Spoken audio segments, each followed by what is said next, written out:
मैं स्वाति झा आज आप लोगों को बताने जा रही हूँ माँ कालरात्रि की पूजा विधि और कथा।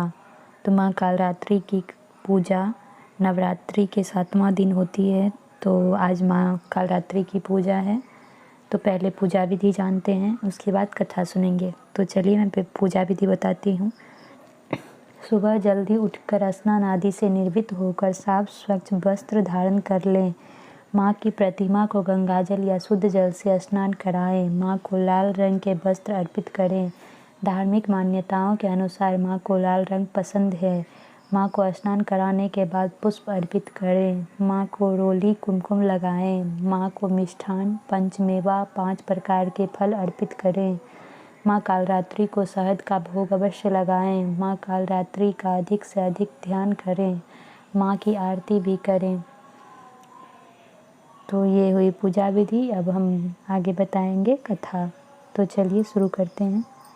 नाम से अभिहित होता है कि माँ दुर्गा की यह 7वीं शक्ति कालरात्रि के नाम से जानी जाती है, अर्थात जिनके शरीर का रंग घने अंधकार की तरह एकदम काला है। नाम से ही जाहिर है कि इनका रूप भयानक है। सिर के बाल बिखरे हुए हैं और गले में विद्युत की तरह चमकने वाली माला है। अंधकारमय स्थितियों का विनाश करने वाली शक्ति है कालरात्रि। काल से भी रक्षा करने वाली यह शक्ति है। इस देवी के 3 नेत्र हैं। ये तीनों ही नेत्र ब्रह्मांड के समान गोल हैं। इनकी सांसों से अग्नि निकलती रहती है। ये गंधर्व की सवारी करती है। ऊपर उठे हुए दाहिने हाथ की वर मुद्रा भक्तों को वर देती है। दाहिनी तरफ का नीचे वाला हाथ अभय मुद्रा में है, यानी भक्तों हमेशा निडर निर्भय रहो।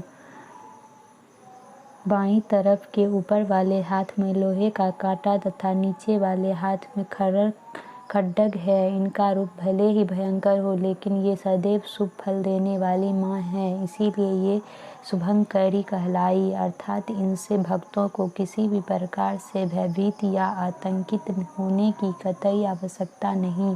उनके साक्षात्कार से भक्त पुण्य का भागी बनता है। कालरात्रि की उपासना करने से ब्रह्मांड की सारी सिद्धियों के दरवाजे खुलने लगते हैं और तमाम असुरी शक्तियाँ उनके नाम के उच्चारण से ही भयभीत होकर दूर भागने लगती है। इसलिए दानव, दैत्य, राक्षस और भूत प्रेत उनके स्मरण से ही भाग जाते हैं। ये ग्रह बाधाओं को भी दूर करती है और अग्नि, जल, जंतु, शत्रु और रात्रि भय दूर हो जाते हैं। इनकी कृपा से भक्त हर तरह के भय से मुक्त हो जाते हैं।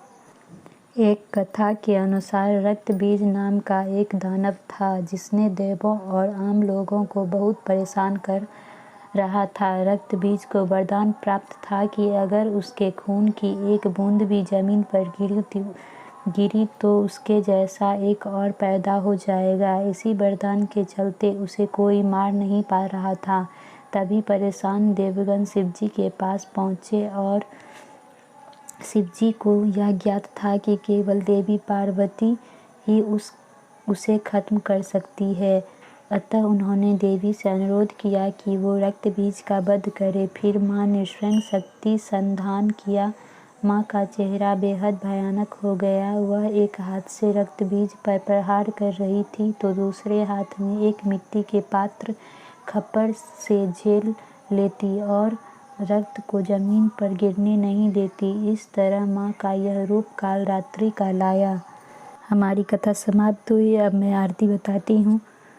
कालरात्रि जय जय महाकाली, काल के मुँह से बचाने वाली, दुष्ट संहारक नाम तुम्हारा, महाचंडी तेरा अवतारा, पृथ्वी और आकाश पे सारा, महाकाली है तेरा पसारा, खड्ग खप्पर रखने वाली, दुष्टों का लहू चखने वाली, कलकत्ता स्थान तुम्हारा, सब जगह देखूं तेरा नजारा, सभी देवता सब नर नारी गावे स्तुति सभी तुम्हारी, रक्तदंता और अन्नपूर्णा, कृपा करे तो कोई भी दुख ना कोई चिंता रहे बीमारी, ना कोई गम ना संकट भारी, उस पर कभी कष्ट ना आवे, महाकाली माँ जिसे बचावे, तू भी भक्त प्रेम से कह काल रात्रि माँ तेरी जय।